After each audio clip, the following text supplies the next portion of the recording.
Bueno, bienvenidos, bienvenidas a la segunda parte de esta clase 8 acerca de la conciencia de ética general y económica de la sede Bernal de Lukács. Nos toca analizar el tema de la conciencia. Básicamente ya dimos una suerte de introducción de cómo la conciencia a nivel filosófico se fue comprendiendo a lo largo de la historia de la filosofía.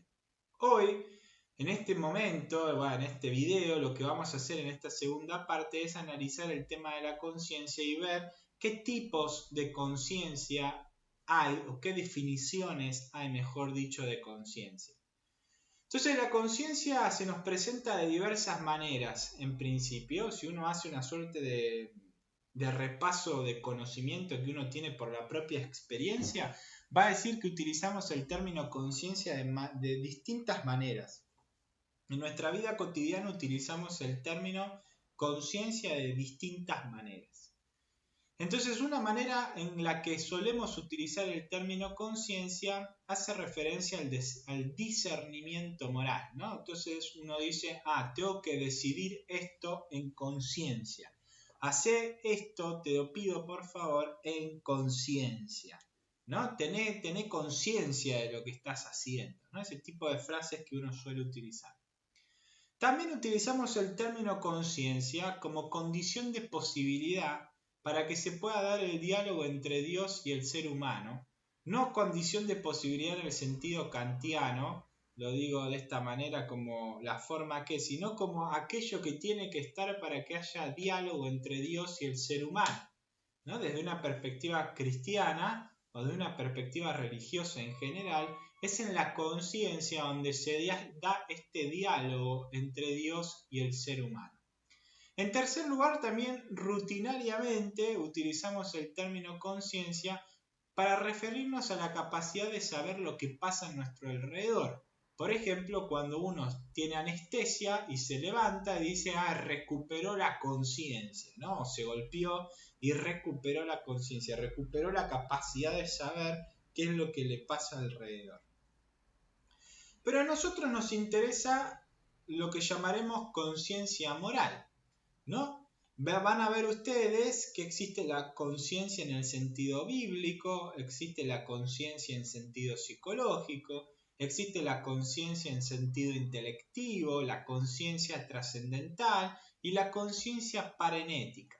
De todas estas tenemos que ver cuál es la conciencia que solemos llamar como conciencia moral y que es la que a nosotros nos interesa. Por ejemplo, en la Biblia el término conciencia va a tomar el significado de la palabra hebrea lev, que significa corazón, pero no es el corazón de carne que uno tiene y está latiendo dentro nuestro, sino que el lev hace como referencia a un acontecimiento central de nuestra subjetividad humana, ¿no? Es como el núcleo más interno de la persona. Es como una suerte de conciencia global en la que percibimos la ley moral y obviamente también los valores morales y la jerarquía entre estos valores. Es como la conciencia que percibe que existe una ley y al mismo tiempo percibe los valores y al mismo tiempo percibe que esos valores están jerarquizados. Hay algunos que son más importantes que otros. Cuando el hebreo se pasa al griego en la Biblia, recuerden que el Antiguo Testamento está casi todo escrito en hebreo y el Nuevo Testamento todo escrito en koiné, que es una suerte de dialecto griego. Bueno, este término corazón, lev, fue pasando a sineidesis o sintéresis, ¿no? Y vamos a ver que tiene una suerte de diferencia a nivel de designación semántica, si quieren. Después tenemos también la conciencia en sentido psicológico. Muchas veces hablamos de la conciencia psicológica, que no debe confundirse con la conciencia moral.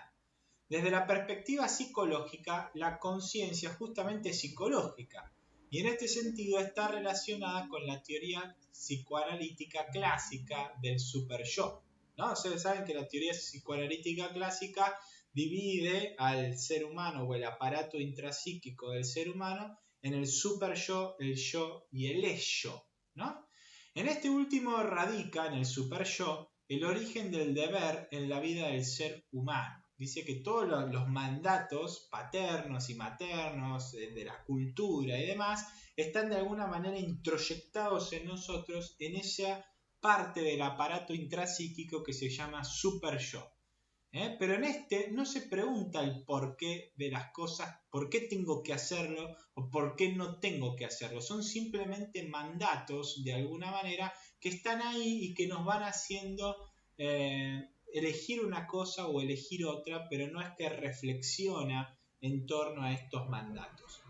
Entonces se podría decir que para esta concepción psicológica la creencia en la autoridad es la fuente de la conciencia, ¿no? Después tenemos una suerte de semántica intelectiva en la cual, bueno, vamos a decir que la conciencia es la facultad humana que le compete el juicio sobre lo moralmente bueno y recto y a su vez sobre la propia actitud moral, ¿no? Ustedes saben que diferenciamos el tema de un acto moral de la actitud moral, porque la actitud moral es como una suerte o una cadena de actos que uno va haciendo y entonces va generando una suerte de actitud de vida de una determinada persona. Esto es lo que llamaremos razón práctica. De hecho, el propio Kant tiene un libro que se llama Juicio a la razón práctica y obviamente desarrolla todo el tema de su moralidad. Nosotros nos vamos a quedar con la dimensión bíblica, si quieren, o en sentido también filosófico se desarrolla como la desarrolla Kant como conciencia trascendental y también con la conciencia intelectiva. O sea, vamos a quedarnos con una suerte de conciencia trascendental o fundamental para hacer referencia a que el ser humano tiene la capacidad de percibir que existe un orden moral. Tenemos conciencia de que existe un orden moral, que existen valores, que esos valores están jerarquizados. Al mismo tiempo nos vamos a quedar también con la capacidad de juicio del ser humano, no solo con esa capacidad de percibir la existencia de un orden moral, sino también de desarrollar un juicio sobre esas percepciones morales que tiene en su propia conciencia, ¿no? Con la razón práctica.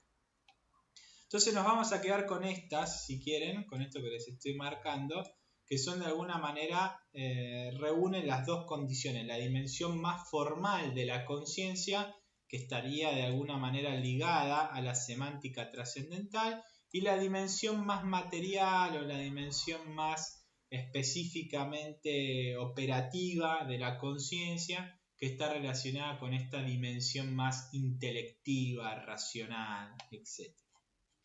La última en el fondo no es más que una suerte como de combinación, pero es una expresión que no va a agregar nada a lo que ya dijimos. Lo que nos toca ahora, vamos a cortar acá el video, para que no sea tan extenso. Lo que sí vamos a desarrollar ahora es el origen, ¿no? Cómo se va generando esta conciencia moral en el ser humano, porque en el fondo se va generando esta conciencia. Un bebé no tiene la misma conciencia moral que tenemos nosotros que estamos estudiando con la edad que tengamos, pero ya tenemos conciencia moral, ¿no?